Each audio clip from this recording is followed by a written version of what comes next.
they feel they own you. So they expected that I'm there to follow them around like a concierge reporter. Hi, my name is Zeynab Wandati. I'm a journalist. I've been a journalist for the last 12 years. I've done various things within journalism, and now, at this moment, I'm sustainability editor at the Nation Media Group. Wow, I have a lot of awards. I don't even remember how many they are, but I always take them to my parents. So they have a display area in their living room where they put those awards. I think the award that has meant the most to me was an award I got from FAO, the Food and Agriculture Organization. That was back when I was still a business journalist. I started out as a business journalist.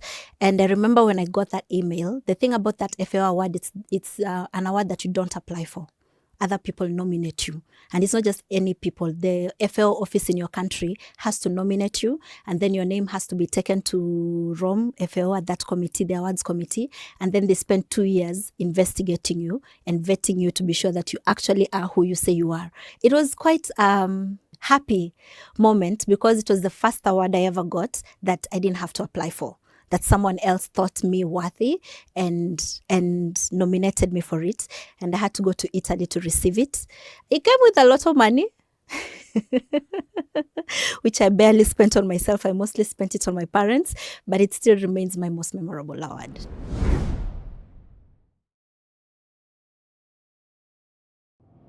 For me, what the awards mean is that they give recognition, that people think you are actually good at what you do. So the awards that mean most to me are the international awards, not the local awards, the international awards. And they have created opportunities for me such that you're building a name internationally, such that now I go into spaces and I meet people who tell me they know of me, that they have read about me, or they have come across a story I've done, or one thing or other. So it kind of opens up the world to me.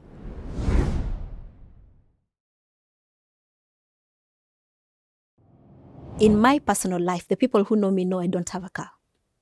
I don't drive at all. I'm a career passenger. Or if I move around on foot. So I will either walk to where I live, close to where I work. So I'll either walk to work, or I'll take a bike. I have a bicycle. I'll take a bicycle. But I try to reduce my carbon footprint as much as possible. So I'm also very keen on lighting, the kind of lighting I'm using in my space. I'm currently experimenting with better and cleaner ways of cooking. There are cleaner methods of cooking that are cleaner than LPG. I'm experimenting with that. Maybe it's not possible to be 100% net zero because Kenya's economy is not built to be net zero. At some point, you're going to generate waste somewhere, or recycling is not very elaborate, or transport system is not elaborate. But in my own little way, I try to do that.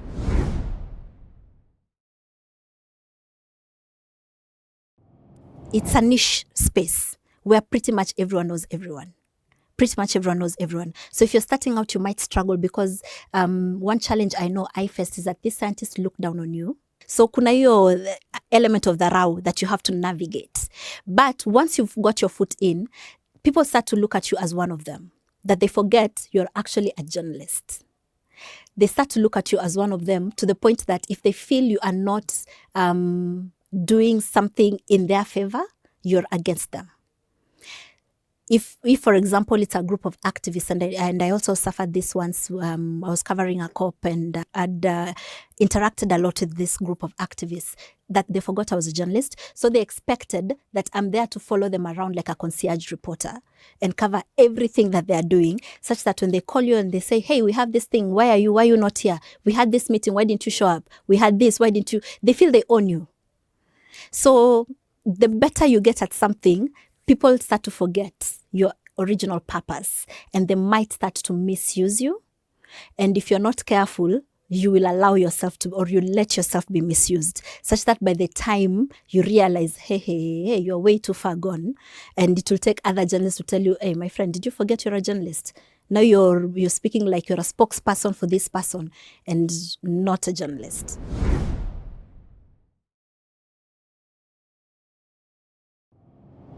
Now, to answer that question, I would need a little bit more than 30 seconds because I would need to tell you what it looked like when I was starting. When I was starting out journalism 12 years ago, the respect for science journalism was not there. In fact, it wasn't considered at all. And in journalism, one thing we're always told, even at school, is that if it bleeds, it leads. So the only time you'd find science on the front page was if it was bleeding. For example, bleeding in the sense of there's been a drought, hundreds of livestock have been killed, 10 people have died in Turkana, people are starving, graves, that kind of stories that elicit emotion in you. Those are the stories you'd find on the front pages at that time. But about 5 years in, it started to change, such that newsrooms started to see more and more importance to create niche reporting away from politics. Because let's face it, political reporting is like the easiest thing you could do, because you're following around Raila, you're following around this person, and you're saying Raila said, Ruto said, Ruto said. Science journalism requires you to actually read. And in my newsroom, they call us the geeks, because you have to actually read. You have to read, understand the subject before you approach these experts. So we've started to see every newsroom right now has a science desk. Nation Media, we've pioneered the setup of a climate desk, which I lead, which is one of the desks I lead. And we're the only ones with such a desk in East and Central Africa. I believe also Standard Group is trying to set something up. And we have a team of about 10 reporters covering this area of science. And we've created this niche for ourselves. So as the years progress, journalism in general is transforming in the way we are telling our stories, such that mobile journalism is now a big thing. Digital journalism is now a big thing. So we as science journalists are also learning how to incorporate science into this reporting. How can I get audiences on Twitter or on TikTok interested in science? For example, the malaria vaccine that's being trialed also in Kenya. Kenya is one of the countries that are being tried out for malaria vaccine. Do people know this? How do we get them to be interested in this? Do Kenyans know that we launched a satellite a couple of months back? We launched a satellite in space.